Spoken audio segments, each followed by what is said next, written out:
เอาวันนี้ก็จะพาพวกเจ้าไปชมเรียนทางฝันของพวกเราเด้อเอาพากันไปจะไปนะสัมภาษณ์นักเรียนเก่งของพวกเราเด้อ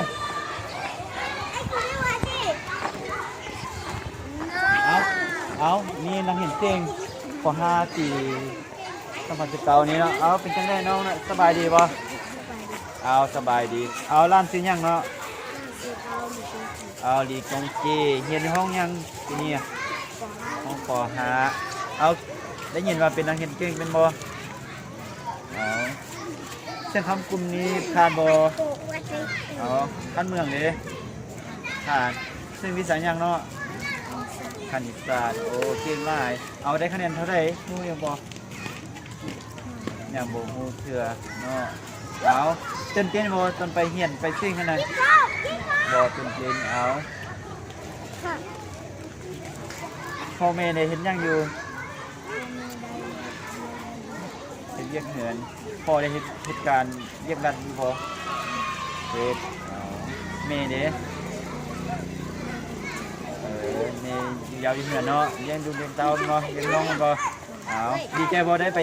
เสี่ยงพันเมืองผ่านแล้วดีใจเอา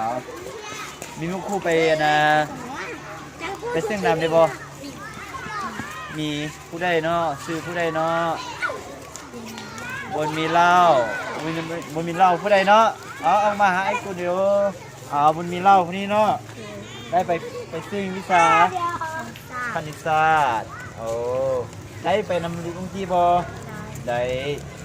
ผ่านคือลีกงจีหรือบ่ผ่านยังเนาะจังบ่ผ่านเนาะ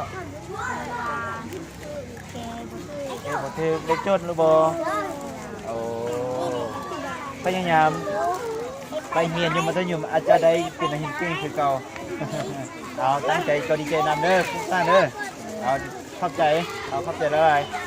เอาจะพาไปชมนักเรียนแล้วก็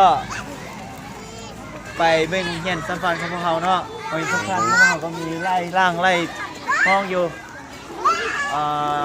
อนุบาลนี้จะมีอยู่5ห้องเนาะประถมอาจจะมีอยู่7ห้อง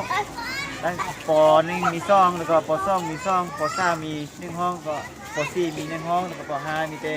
1ห้องเนาะเห็นเก่งของพวกเรานี้ก็ได้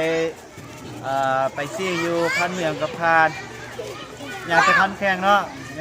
พันแข่งก็อาจจะมีอาทิตย์หน้าอยู่เอาขอบใจ